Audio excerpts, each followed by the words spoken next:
Eu fiquei surpreso quando os jogadores do Corinthians partiu, pelo menos no pós-jogo, e o próprio técnico, né? Acho que foi o Emiliano ou foi o Ramon, não lembro qual dos dois, disse que o jogo do Palmeiras, Corinthians e Palmeiras, o segundo jogo da final desse campeonato estadual que não acaba, seria no sábado 29 ou 30 domingo, quando tem já a rodada de Campeonato Brasileiro.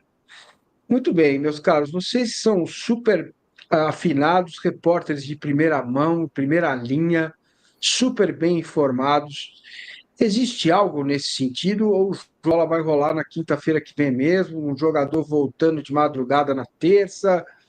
O que você tem, Latifi, a respeito disso? Depois o Danilo pode, se tiver ou se souber de algo lá da CBF, falar um pouquinho sobre o tema.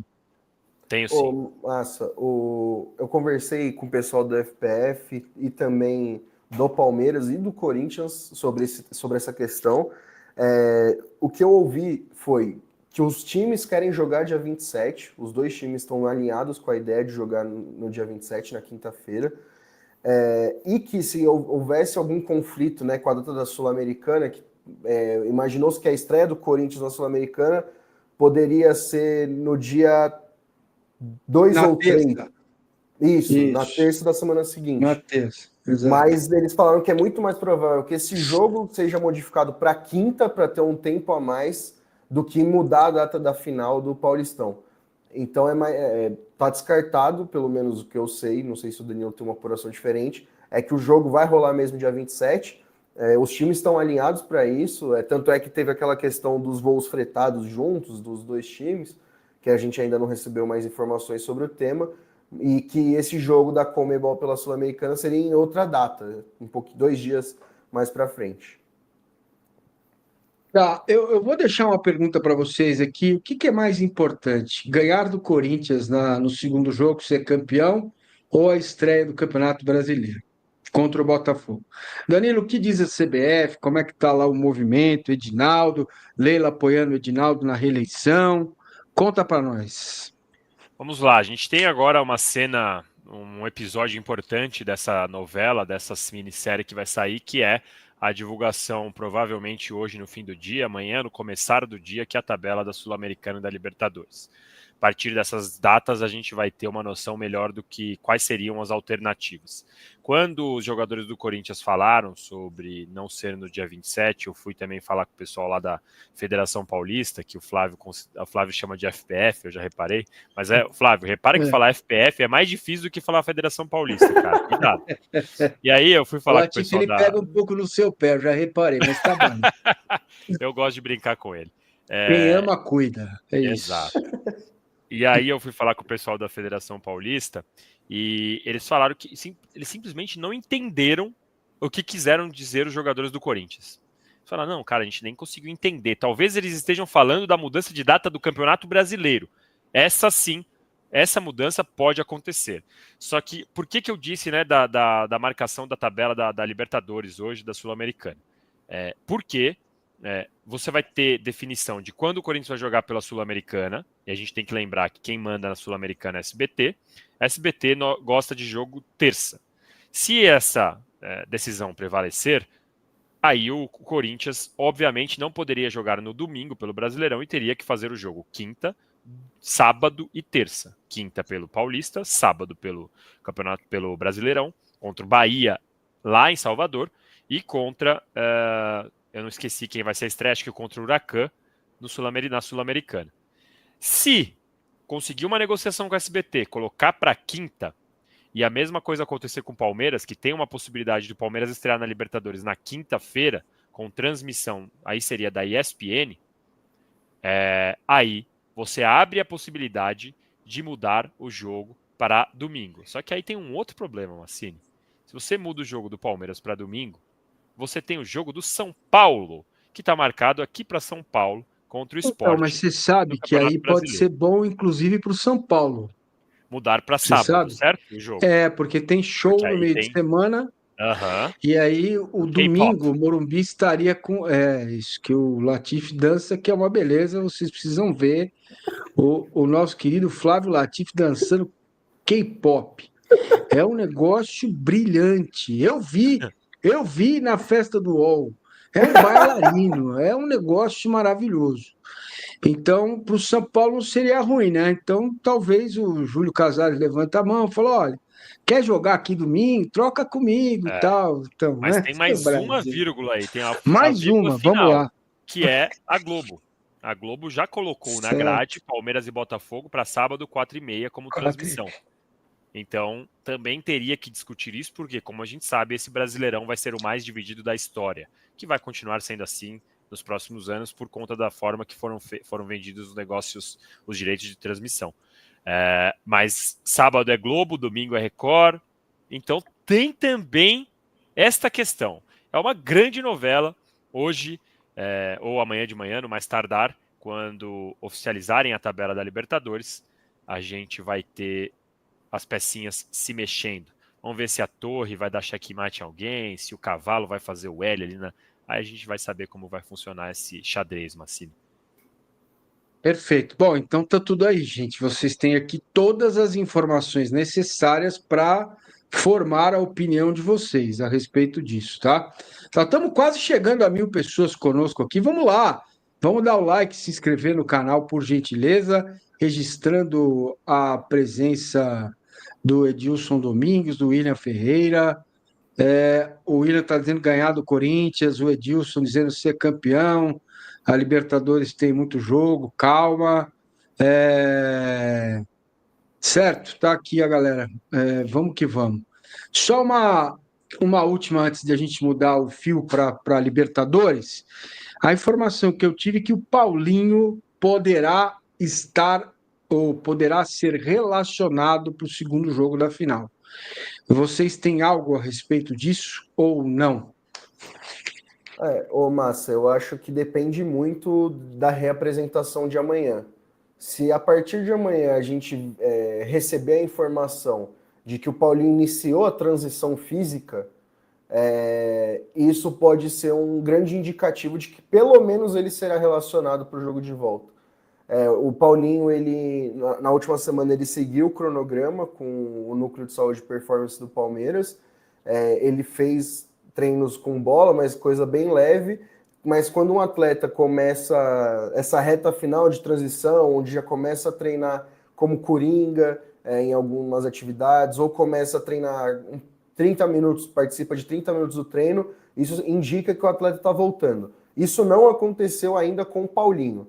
Mas se amanhã, na reapresentação do time, o Palmeiras recebeu folga ontem e hoje, e ele passar a fazer essa transição, a gente pode imaginar Paulinho, ao menos no banco, né? O Abel fala que jogador assim nem precisa perguntar se precisa contratar, e o Vitor Roque já chegou jogando. Como o Paulinho é uma lesão mais séria, talvez não, mas só de estar entre relacionados e imaginar ele entrando no segundo tempo é algo bem positivo. Porque lá atrás um amigo meu esteve com o Paulinho e perguntou: e aí, como é que você está? Ele falou: eu estou ótimo, a partir de março estarei em campo. Agora, pode ser em campo para treinar ou em campo para jogar, isso não avançou essa conversa com o Paulinho, certo? Bom, então vamos virar a chave aí. Eu vou passar logo. A gente tem aqui o Palmeiras e Cerro, o encontro e tal, mas eu vou passar, evidentemente, logo para a reação do Palmeiras depois da declaração do presidente da Comebol, o Alejandro Domingos, que, quando foi questionado, ou perguntaram a ele, vem cá, time Libertadores sem os brasileiros, ele falou, é igual o Tarzan sem a Chita. Se você não sabe, o Tarzan é um seriado que passou muito aqui no meu tempo, eu adorava assistir, e a Chita era um chimpanzé muito, muito simpático, super inteligente também. E foi assim que o presidente da Comebol se referiu. O Danilo, quando a gente começou, já estava incrédulo também, assim como o Palmeiras, já estava querendo ali, né? Estava bravo, com razão, porque definitivamente os caras não entendem o que isso significa, Danilo, ou não querem entender, ou eles acham que não é com eles, né?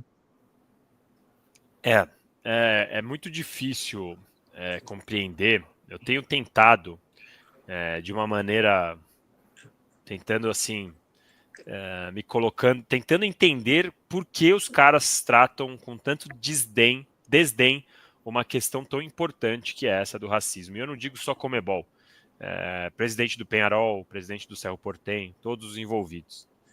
Tenho conversado com uruguaios, argentinos, colombianos, tentado entender, amigos meus, jornalistas de outros países, pessoas da Comebol de diferentes países, porque a Comebol tem funcionários brasileiros, funcionários paraguaios. E uma coisa que eu sinto é que os caras de fora, eles não dão a devida dimensão para o que é o racismo. Que, na verdade, até há pouco, no Brasil a gente também não dava, né? Vamos ser sinceros. Hoje em dia, isso significa que não tem racismo no Brasil? Não, pelo amor de Deus, não é isso que eu estou dizendo. A questão é que aqui, hoje em dia, a gente já vê um combate um pouco mais sério em relação a isso. Um pouco mais sério. E brasileiro ainda comete esse tipo de crime, afinal, basta lembrar que o Luigi foi chamado de chorão, que não é a mesma coisa que imitar um gesto de macaco, mas você está zombando de um garoto que chorou ao dar entrevista quando foi vítima de racismo.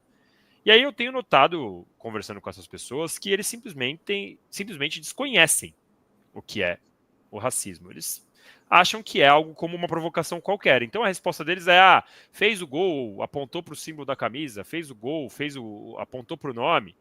A provocação da torcida para devolver é imitar macaco, como se fosse uma provocação do mesmo nível, como se fosse normal. O presidente do Peñarol falou: não, teve lá os atos de depredação lá no Rio de Janeiro e teve torcedor que ficou preso até hoje. E aí você vai, imita macaco e já fazem um escarcéu. Cara, assim, esse tipo de coisa não tem comparação, não tem cabimento. E é algo realmente assim que me assusta muito. E a única coisa que vai funcionar para Comebol levar isso a sério é perder dinheiro. Nada além de perder dinheiro vai fazer a Comebol levar o racismo a sério, ir além de multa. Hoje, curiosamente, hoje em dia, a Comebol ganha dinheiro com o racismo quando faz uma multa. Então é algo surreal. Enquanto a Comebol não perder dinheiro, não vai mudar. E como ela pode perder dinheiro?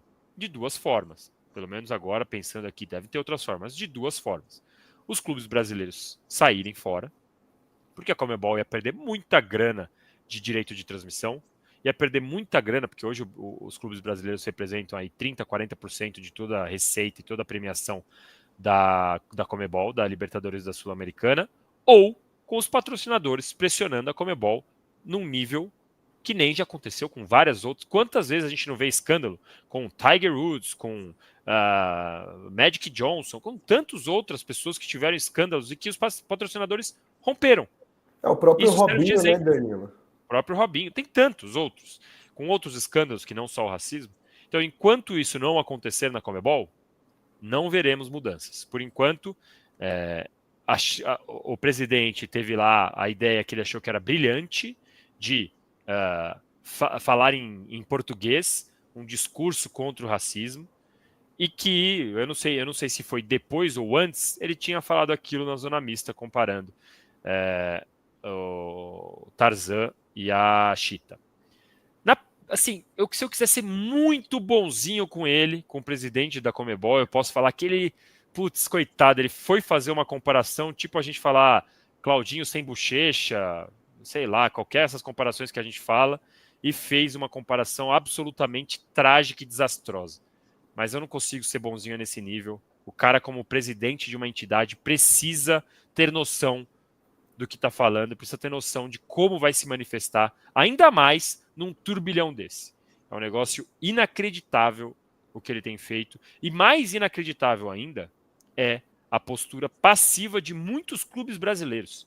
A gente teve esse caso, até agora onde eu tenho notícia, os 3 clubes que se manifestaram foram Palmeiras, Vasco e Bahia. E mais ninguém. Palmeiras, Vasco e Bahia. Então, assim, como a gente vai ficar que nem aqui, gastando saliva, tentando falar, mostrando como é um negócio absurdo, que os caras que são os protagonistas, que deveriam tomar atitude, não tomam. É muito duro.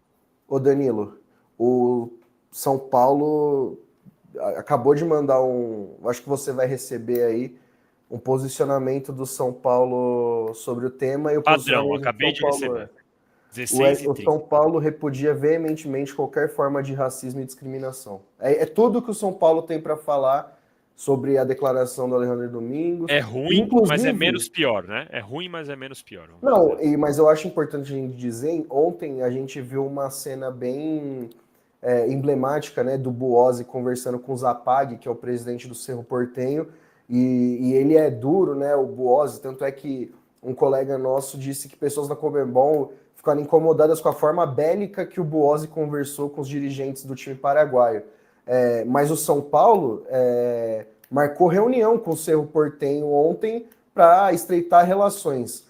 O que desde hoje, eu que subi a matéria do Alejandro Domingos, então desde cedo eu estou em cima desse tema, eu e o Igor Siqueira, do Rio de Janeiro, e o que mais eu ouvi do lado do Palmeiras foi, com esse tipo de declaração, fica claro que a gente precisa muito da união dos clubes, que os clubes precisam se unir para fazer alguma coisa. E não é o que a gente está vendo. Eu vi muitos torcedores, depois que rolou o caso do Luigi sendo chamado de chorão, como bem o Danilo falou, eu vi muito torcedor dizendo, o flamenguista só se importa com o racismo que o Vinícius Júnior sofre. E é verdade, você só sente quando é com você. Mas o Palmeiras, o que eu ouvi bastante foi que eles querem muito a união dos clubes contra a Conmebol.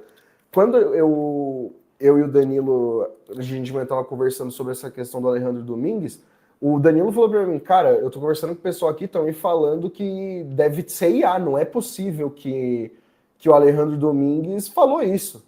A gente até ficou, vamos segurar então, porque, pelo amor de Deus, não pode ser. Porque depois que o Cerro caiu no grupo do Palmeiras, ontem, se você procurar no Twitter, tá uma enxurrada de tweet racista, os caras não estão nem aí para nada. Post comparando o Luigi a macaco, tudo. É o esgoto da internet. Os caras não estão nem aí. E aí, se você vê o presidente da entidade que guia o futebol sul-americano vem a público para dar entrevista sorrindo, falando que os brasileiros fora é como o Tarzan sem a Chita, é um tapa na cara, né? Então, enquanto os times brasileiros vão se unirem, só 4 clubes, o Brasil tem 8 representantes na Libertadores e só 4 falaram, é muita comodidade de quem não é afetado por isso, né? E ontem o Zapag falou... O Vasco que se manifestou é sul-americano. Pois é. E o Zapag, o presidente do Cerro Porteño, teve a audácia de falar para o Buozzi ontem que tem que acabar de falar sobre isso para não causar uma guerra, né? Pelo amor de Deus. E os caras recebem multa de $50 mil e tá tudo bem? Não dá, né?